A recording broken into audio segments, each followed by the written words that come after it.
Hey, how it's going, guys? In this video, we are going to look at KV Cache. KV Cache is an acronym for Key Value Cache. Okay, it's one of the most interesting topics, to learn when it comes to large language models, and mainly when you do inference, because KV cache plays a huge role when it comes to, inferencing it or LLM decoding, so on and so forth. So this is basically a crash course, on KV cache. It's going to be a bit longer, like around 30-40 minutes, and we're gonna deep dive theoretically, mathematically, and then also writing code and comparing without KV cache and with KV cache how LLM perform. Let's jump in and see what this really mean, right? So if you look at here on my screen, I already have a playground that I have created for all of you to test it out. It's called KV Cache Playground. Basically, I built this in Streamlit so you can play around this, right? The other thing is I'll also have a tutorial notebook that you see. It says KV Cache tutorial. We're gonna go through this step by step. Each cell I'm gonna explain you what does that do, the entire code thing, and also I'm gonna explain that here, on my tab explaining a few concepts that you should be aware when it comes to KV cache. And everything will be available on my GitHub repository in the end. It's called KV cache crash course. Okay, that's what it is.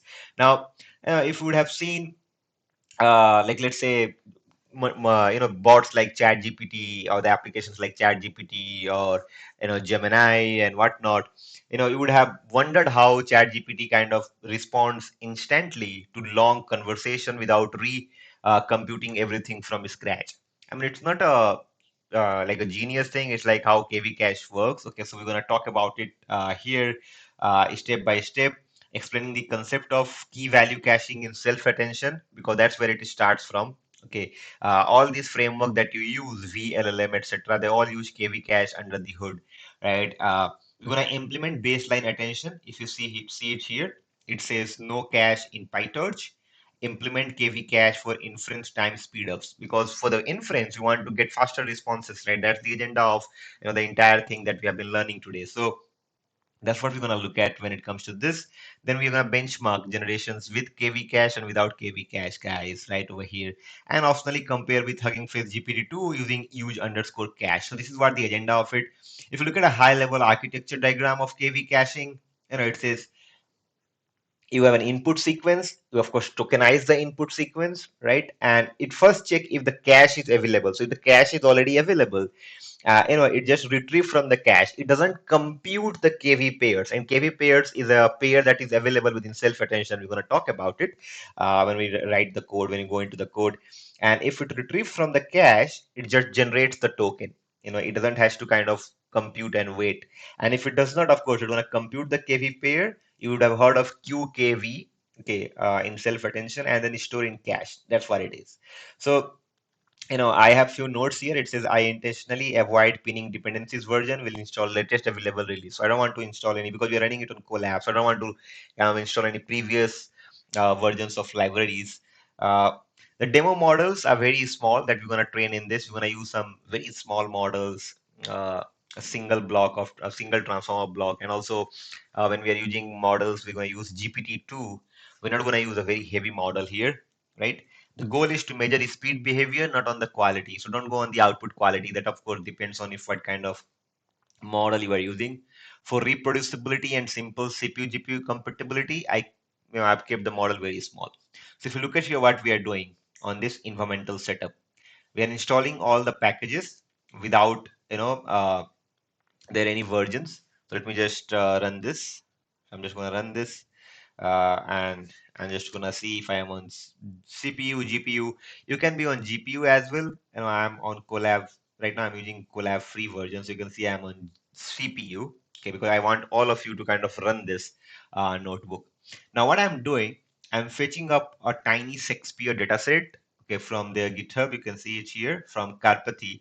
Uh, from Karpathy's Andres Karpathy, he has put that character RNN where he has this data called input.txt. That's what we're going to get it here. Uh, if the file is not present, it will download it. So let me just run this. When I run it, you can see it first fetches the first thingy here. It says before we proceed any further, blah, blah, blah. Okay, and it fetches that. It fetches the length of the text, so you can find out the length of the text over here, and then it also prints of the text up to 200 characters that you see, right? Now, what we are doing here is we are building the character level vocabulary. You can create if you have to create a vocabulary when you train a language model. So that's what we are doing here. We are building a character level vocabulary that is the vocab. We sort the text, and then we very small vocabulary, guys. If you look at the vocab size, it is 65, which is very very less. To train a good decent language model, it has to be at least in thousands, and even more than that if you have enough data. Okay, that's what we do: encode, decode, perform these operations, and get this thing. Self-attention recap. This is important. So what we're going to do is we're going to implement a minimal transformer block, and I'm going to explain that to you. If you look at here, it says implement a minimal transformer block stack with multi-head self-attention. Okay, where it says input token BT embedding BTC at the shapes of the dimensions, attention per head, queries, keys, values. So Q is query, K is key, and V is values. Okay, that's what we're doing here, and the attention weights with causal mask.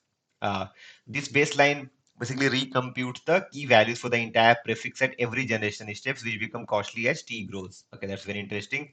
Okay, so let me just run this, and then we're gonna go into a little bit of code here.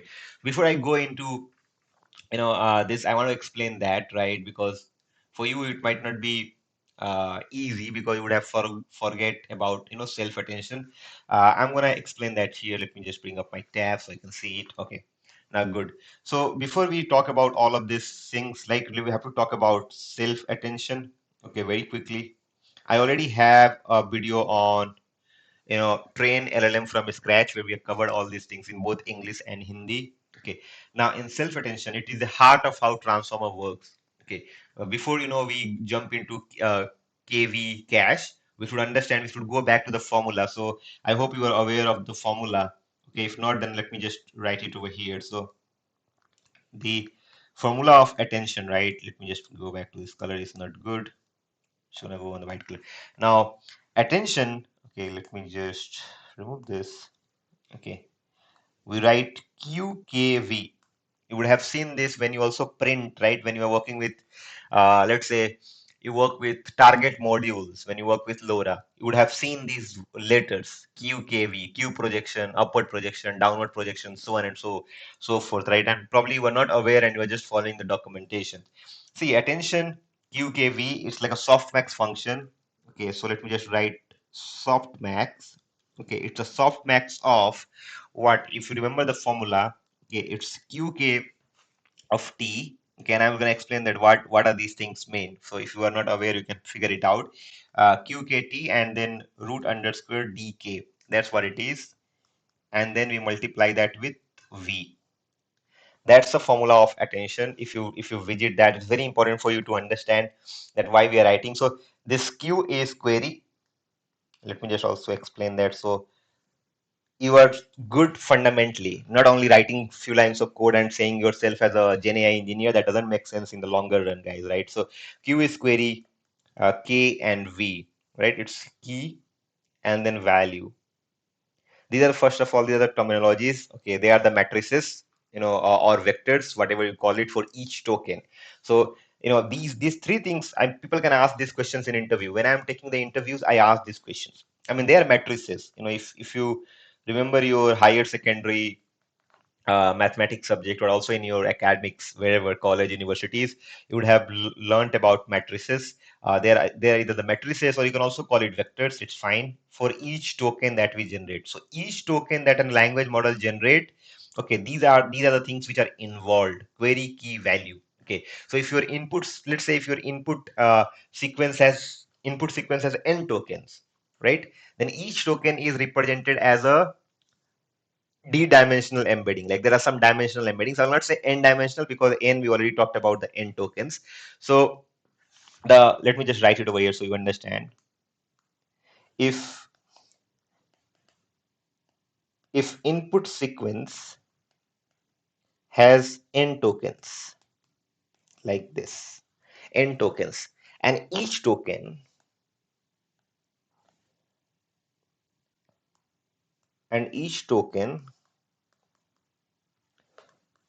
is represented as a d-dimensional embedding. Is represented as, you can write like this, okay, is represented as a d-dimensional embedding.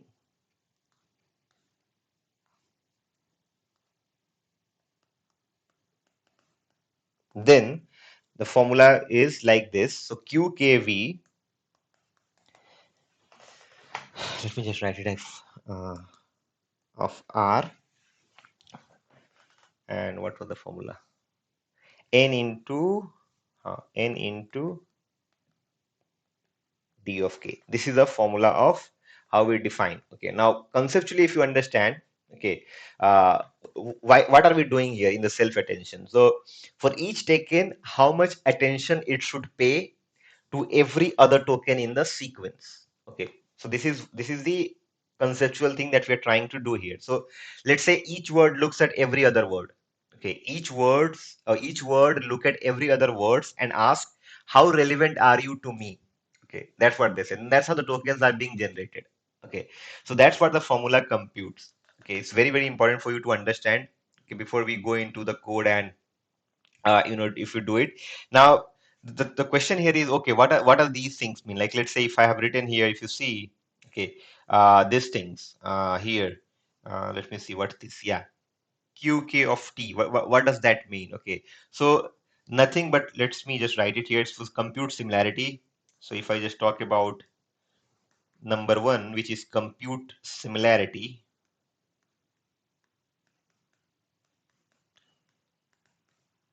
and compute similarity, the formula goes like this: qk of t. Okay, now each row of q, each token's query, q is query, each token's query is compared with all rows of k, the keys of all tokens. So all tokens will have their own keys, like you will always have a keys to identify. So the keys of all tokens. Now this gives us similarity matrix of size n cross n. Okay, so similarity matrix, if I write it here,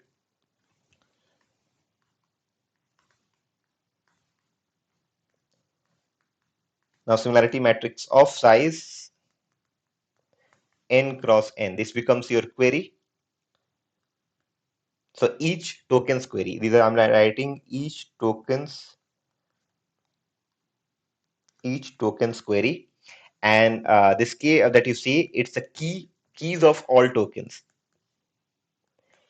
keys of all token. That's what these two things, and q means each tokens query. That's what it is.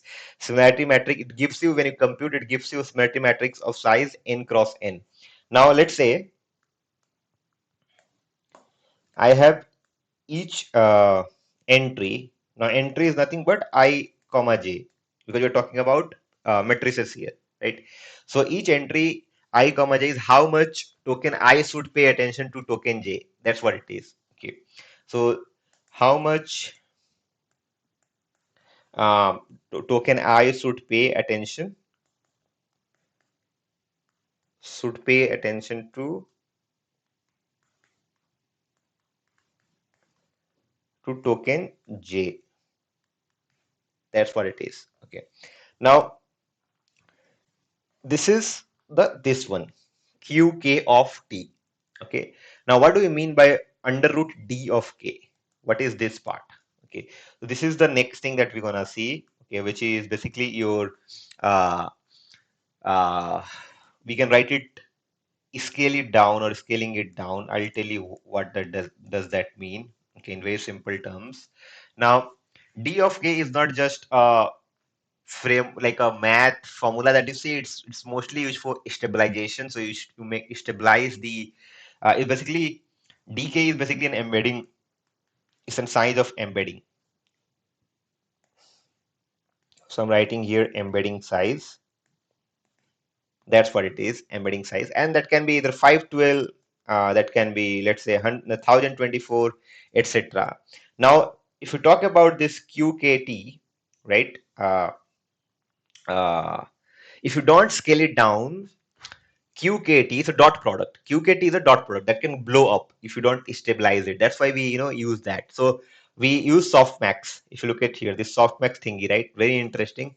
So basically, the scaling that we use, right? This root under D of K. Okay, scaling prevents the Softmax from saturating. Okay, it can blow up because it's a dot product, and that makes the entire thing that we are doing here with this one here is basically makes the gradient stable. That's what it does. Okay, so next is when I talk about next, you will understand. Okay, so the next is like, let's say when we have the score, let's say we have our score, so turn the score into some kind of probabilities. That's what self-attention does, right? Finding the probabilities value to generate the next tokens. So I'm writing a turn score into probabilities. So let me just write it here. Okay. Now the entire thing that you see is softmax that I'm writing, because softmax, everybody probably knows who is in machine learning field. If you don't know, please first learn about those things. Then you do LangChain POCs. Doesn't make sense if you're directly doing LangChain POCs. Okay, let's say softmax qk of which is dot product of q and k of t, and then root underscore d of dk. So the softmax that you see now, it's basically used for normalization, right? So it normalized the similarities. So the sum, basically the sum to one across each rows. Okay. It always has to sum to one across each rows. So each token now has a probability distribution, okay, over how much attention to give to every other token. That's how we calculate it. Okay. Now, once you've done that, okay, we have to weight the values. Okay. So this is how we weight the values. So the entire formula that you see it over here, right? This one. This is what it does entirely. Okay, we take those attention weights and multiply by the v values. Okay, that's the v that you see, multiply, it gives the weighted average of all tokens, all token representations, basically we can say, where the weight depends on how much attention each token gives to other. So this is how we know, okay, that how it works, right?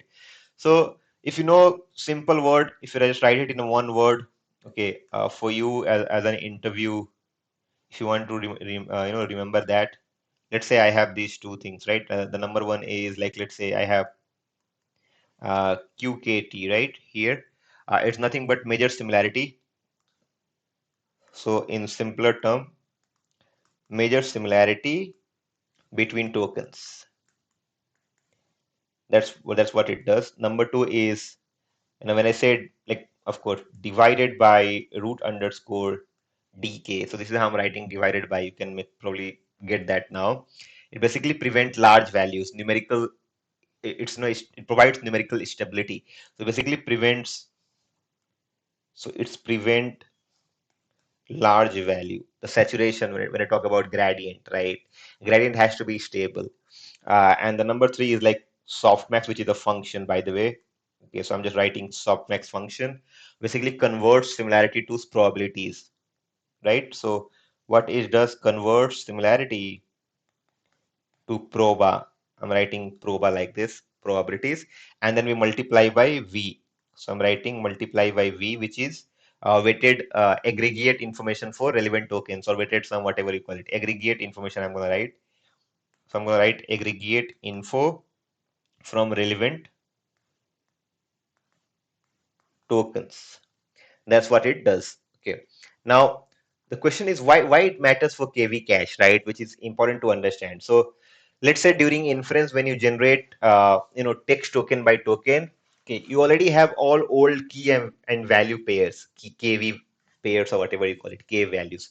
You just compute Q for new token. Okay. Now then we can use the same formula but with cache KV from previous steps, because we can cache those key and value pairs, right? So that is the entire point of the KV cache, to skip the recomputing these. So what we skip, right? So let me just say, so when we use KV cache, we basically skip this part. What we skip actually? We skip this part. We skip this one, which is the dot product of query and k of t, and v part of the older token. So the v part which multiply the v, and v part of older token or previous token, or older token is a good terminology, right? Now the most eye-opening part of the viewers in a KV cache is, if you, let's say, if you already computed KV for tokens 1 to 1000, why recompute them for token 1001? Okay, that's where KV cache comes in. So we're gonna go into code little bit and understand.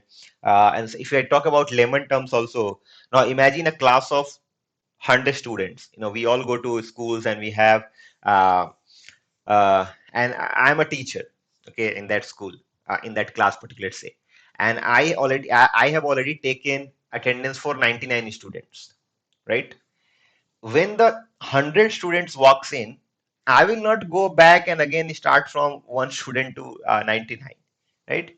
I don't have to redo the roll call. I can just look at my old list and make one more mark, which is for the 100 student coming up. That's a simple analogy for KV cache. So you should keep that in mind. It basically store the, so what does it store? It stores the computed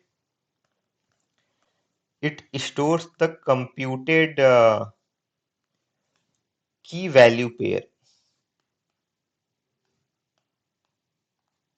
So this is what our KV pair is. Okay, from previous tokens. Now, when generating the next token, it just reuses them instead of free computing. Okay, so this is what we're gonna look at into our code also. Okay, uh, here the let me just keep this a bit side. Where should I keep it? Okay, I'll keep it here for now. Okay, so okay, if you look at here on my screen, right here, what we're gonna do here. Okay, here we have a baseline attention code.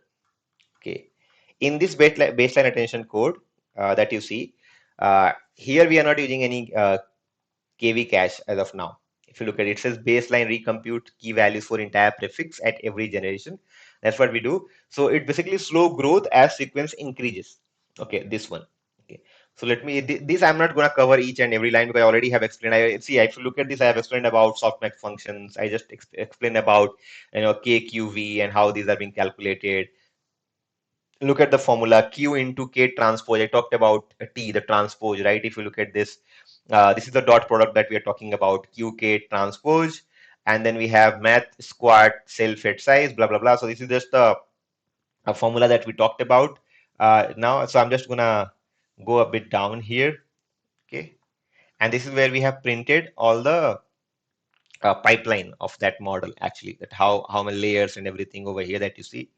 Now the KV concept comes in. Okay, here KV cache concepts and implementations.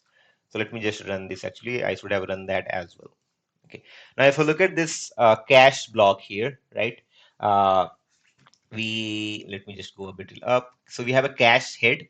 It says I implement cache attention heads with fixed size of say B block size head size. So feed only one new token per step, append state KV to cache, queries attend to cache key values, complexity per steps, blah, blah, blah. So if you look at this here, here we have, if not caching, this one, this block of code, look at this, but if a cache path, so here and place new key value pair into cache, if you look at this one, okay.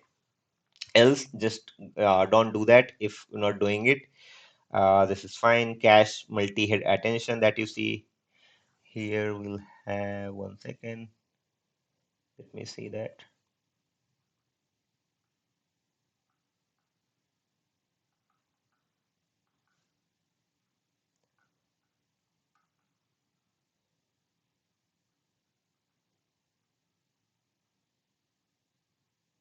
Yeah, this one. If you look at this, query attends over cache key. If you look at this one over here, okay. Basically, what it does from a data structure standpoint, it reduces the computation from O(n) squared to O(n) per new token. That's what from an, because there's an interview thing people have been asking. So I'll just run this and you can compare it now. Let's say you have a start text once upon a time, because you have a Shakespeare text, right? It's going to take a little bit of time, guys. Yeah, and you can see, I just go up, visualize the timing so you'll understand better. Now see, without KV cache and with KV cache, you can find out. If you look at the without KV cache, it's like hues. Okay, and with KV cache, with the generated tokens, you can find out this particular chart. So it reduces the complexity, time complexity of it as well. Okay, from a quality standpoint, there might be some trade-offs, but it all depends. Okay, what model you're also using. There's something called use underscore cache in Hugging Face GPT-2. Okay, that I also have done here, in this. This will have to download the models and everything. Okay, so let it happen. Okay, and I have given here some practical notes and pitfalls that we're gonna, of course, talk. And that's been taking a bit of time. Let me show you this playground. So this playground is also very interesting. Okay, that you see. Uh, it's I have built this using Streamlit, so you don't have to kind of go completely through code. You can just play around this. Like let's say if I just write here once upon a time or something. Okay, you can enter your prompt. Quality wise, it generates pathetic tokens once upon a time, but that should be fine. So let's say I just minimize the token to uh, 38, and I say once upon a time, and I say generate text. So you can see over here, right? Uh, Let me just go back and first show you this because this is still taking time. That is fine. So if you look at this without KV cache, it generated some output. And with KV cache also, it generated some output. And that is a bogus output because we are not worrying about the quality over here for now. But look at the time and time for this and time for that. And look at the speed per token per second, right? So 1.61x speed up with KV cache, if you look at over here, with simple. You can reduce the temperature, higher the temperature, it's more random for creativity. That's how it works, right? So this is one thing. I also have some benchmark. Okay, so you can run benchmark, that over here without KV cache and with KV cache. You can find out the tokens, no cache, with cache, the speed up, how much speed up it has happened or it created. So you can find it out over here as well. That in the understanding, you can find out without KV cache. It recomputes KV for entire sequence. Time is O n square, as I told you. Complexity, memory is very minimal and slower for long sequence. And with KV cache, it stores previous KV vectors. Time is O n per generation. Memory stores past states, and much faster for long sequences. And you can find out the computations. Like you can just, the slider. If you increase the sequence length, it also computes with and without KV cache. In the playground also, you can play around this. Like let's say it's a memory usage calculator that I have built in here, with for how much KV cache memory you might require based on your sequence length, your hidden size, your layers, and everything. So this is also is there. Now if you want to change the model configuration, you can change it over here: context length, embedding size, number of heads, and number of layers. So I told you about that, right? I'll give you a walkthrough of this code also very quickly, because this code will be available to you, so you can just get it from GitHub and work with it. Now, nothing fancy, guys. We have the same thing. We are using Streamlit. I'll just skip that. Now here we are using st.cache data, streamlit.cache data to cache the data. We don't have to pull the data every time we run that. So this is what we do it over here. Then there are some sidebars, some variables that we put that in our session state. There are some different tabs that you see it over here, different tabs that we have, right? And then within the tab, we have been coding. I just want to show you the main thing. So if you look at here, we are initializing the model, baseline models in KV cache model. And KV cache share weight, and we are encoding the prompt. And here is fine, speed up, they've been calculated, everything, tab 2. Let me just go back and show you the important things. So this is our main file, which is the Streamlit interface. Now, if you go to main.py, or first models.py, my bad, sorry. If you look at the models.py, we have the same code that I was showing in the collab notebook. I just converted into a Streamlit, like we converted into a class, so I can use it into a Streamlit application. If you look at the compute attention scores, I just told you about Softmax of dot product of Q and K transpose, that you see it over here, divided by root underscore uh, dk, right? That's what it is, and then multiply with values, which is v, and there's an aggregated sum. So that's a compute attention score over here. We apply the attention to values that you see, and then we have cache state. That's a different thing, which is not the same thing when we talk about without kv cache. Here we have a couple of more things coming of k cache, v cache, cache index, that you see it over here, right? And then we reset the kv cache if you have to reset it. Then we have the forward block that you see here, and if not caching, then this, but if it caching, then it's the cache path. You see, update the cache over here and roll it out also when it's full. You can roll cache when it's full. and then compute attention with cached key values. That's where all the magic happens. Okay, that's where how the time up is like increased. We are not using like you can see we are using k underscore cache dot transport, not using uh, that kt, which is the only key, but the cached keys over here that you see, and then get the softmax function with that, and then the same thing that you have seen earlier. So this is what the logic is. You can see cache multi-head attention. I'll just keep going. I just explained that in notebook.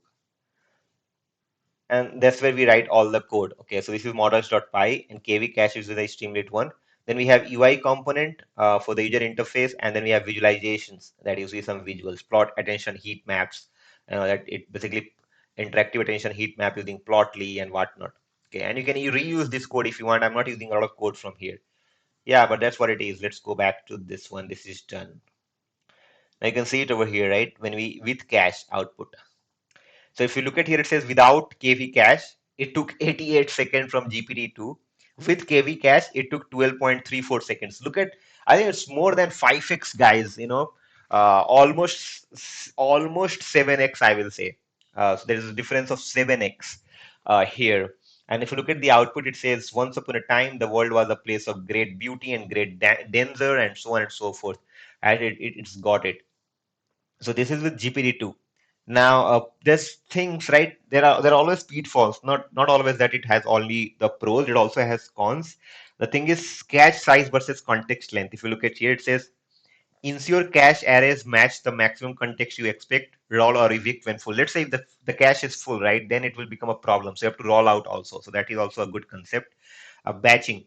When generating multiple sequences, maintain per sequence cache indices. Memory footprint. KV tensors can be large for big models. Consider quantization. So then we also have paged KV caches, which is probably I'll cover that sometime in future. It's called paged KV caches that you see. Quality versus speed. Catching Caching changes compute path at inference, but not model quality. Quality depends on training, not the cache itself. So that's a very important point to understand, because there is a myth that when you cache, the quality might have been degrading. That's not the case. So this is what it is, guys. That avoids redundant recomputation of KV across autoregressive steps. Autoregressive, which are like generating some tokens, right, based on probability values. That's what it is. I'll give you this entire code thingy. Okay. So just remember that it's not a hack, guys. It's the backbone of fast inference in all modern LLM that we have been using, right? The next time you chat with AI, any AI, like let's say Grok, for example, they use LPU, if I'm not wrong. There's a different processing unit altogether. Not LPU, I think an NPU or something. LPU is different. So when you chat with an AI and it responds instantly, remembers it's no, we have to thanks to this tiny optimization of KV cache. This is what I wanted to cover. I'll give you this entire thing, through my GitHub repository. Find the link in description.